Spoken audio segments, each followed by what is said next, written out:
Well, according to the article, in the restraining order, your stepdaughter, Jana, claimed that you were sexually abusing your two daughters and your stepson who had died previously, but claimed that you were abusing the No, son well, I as mean, well. you know, the New York Times, I would say that my ex-wife's family are people who've also tried to get money from Elon. You know, they've also sent begging letters. They certainly sent begging letters to me right from the start, way back early 90s. And then afterwards it was sending begging letters to Elon, you know, and then in some ways, I think the idea was that they would say to Elon, we have to put up with your terrible father, so can you help us financially to do that? You know? And it was along those lines. But all that is absolute rubbish. I mean, it's absolute nonsense. Rose was from the age of 9, about 9, she went to do primary schooling in Colorado. So as soon as Kimball suggested that, because I had custody of Rose when she was, when we got divorced, when Rose was about 6, and when she was about 8.5, 9, Kimball asked me, how is it going with Rose? And I said, well, she's at a school here. I don't think she's terribly happy. Kimball then said, send her to me. I have an incredibly great younger son who's a wonderful human being. Let's put it like that. And I said, you sure? He said, Dad, please send it to me. So he had this huge house in Boulder, which used to be like 9 bedrooms, used to be a sort of Wild West hotel or something, right in town. It's a heritage site. And he said, I've got so much space here. We've got staff. We've got everything. Please send Rose. So Rose left almost immediately, and she went over to do primary schooling there, and Kimball put her into the school. I can't remember the name offhand, but it was a very, very good school in the area, private school. And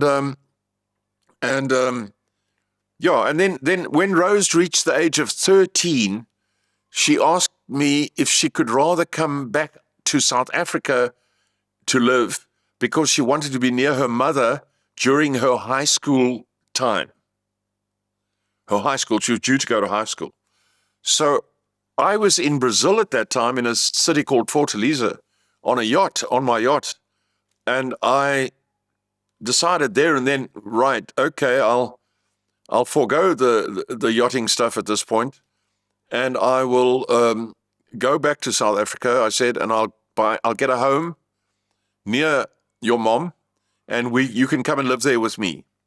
And Haida, in the meantime, Haida Marie was married to another man. I don't think they particularly wanted Rose with them. At any rate, I came back to South Africa, and the house that I'm now in, I bought at that time, and Rose came back immediately, and I put her into the local private school, which luckily we have here, quite a good private high school. And not to say the government schools are not that bad, but anyway, I put her in a private high school. That's where she wanted to go. And my fear, of course, was that she would not be happy there, but it turned out to be a very good high school experience for her. And she lived here with me for the next 5 years. And then when she finished her high schooling, grade 12, Elon and Kimball wanted her to go to university in America. So they brought her back to America, where she has since completed a couple of degrees in teaching. She lives in Austin in Texas now with the rest of the family. Got it. Okay, so according to the article, after your stepson died, Jana began to spiral over the death of her brother. And she started struggling with drug use. And at one point she went to jail because she stole some jewelry from you and her mother? No. That's not true at all. That's made up. That's made up stuff. Made up. It's not true. She did get into, the word I would use it is entrapped. She got entrapped in the drug scene here in Cape Town, which was terrible. In fact, in the last 3 days, we've just heard, this is now South African police, The Minister of Police has just been found guilty of bringing in 300 kilograms of cocaine for sale in South Africa. The Minister of Police in this country. And his name's Becky Selly. So please, let's get that out there so they can come and sue me or try and kill me. One of the two. But at any rate, Jana got entrapped by that. And a lot of kids got entrapped by that. And we did everything we could to stop that. So I arranged, she didn't want to go to rehabs because that's not what they want. But I did kind of force her to go to rehabs. And I would, at one point, she came home and I would, in fact, believe it or not, I would go and buy the heroin for her. So I would go with her to where she would buy heroin in Cape Town.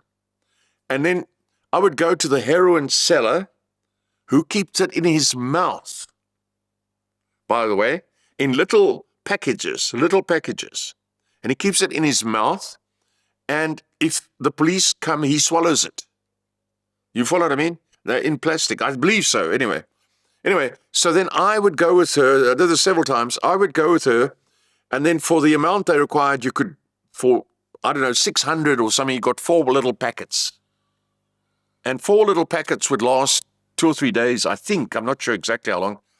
And he would take it out of his mouth and he would dry it for you, of his sputum, and hand it to you in a little plastic. And you paid him. And then I would take that heroin and I would divide it so that I would say, try to take a little less. So that every time you take a little less. But it didn't really work. So what eventually happened, this was right in the beginning, in 2005, 2006. So what really happened is I left the situation, and Jana was eventually placed in a place called Noupoort, which is in the middle of the desert, from the middle of nowhere, called Noupoort, Nouport, which is a place where they deal with this thing properly, where she completed her schooling, and she finished her grade 12, and she came out, okay. And she did get with a bad crowd. They were caught on one occasion, I believe, I wasn't 100% aware of what happened, where they apparently went into a pharmacy, and I'm only telling hearsay, and they would distract the pharmaceutical assistant and then take stuff off the shelves, like, I don't know what they would take, but ordinary toiletries, I imagine.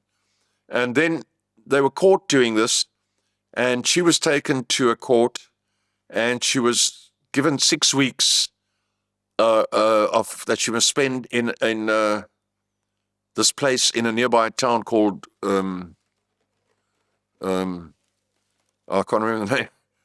And she must go to this place, and she must be there. It's a state facility, and they will. She must be there for 6 weeks. So she went there for 6 weeks. I would take her, my daughter, other daughters, and myself would drive there. It's quite far, and we'd take her sweets and chocolates and magazines and stuff like every week, a whole package of stuff that you were allowed to give her, And so we'd drive that distance and give it to her. We weren't allowed to see her, but my daughters would take the stuff in and give it to her. I would drive them there. And then she was out, and that was more or less the end of it. And after that, she was over the drug thing by that stage. And after that, I never really saw much of her until I received a letter many years later in 2014, where she emailed me to say that she's actual words were, I know you think I'm a piece of shit, but I need help. If you don't help me, I will kill myself. So then I immediately helped her, even though Rose, who was living with me at the time, I showed her the email. I said, what do you think? And Rose said, leave her, Dad. She's brought this on herself. So I said, no, we can't do that. So we helped her immediately, and ever since then, things have been fine. And today she's a very fine woman of 38 years of age.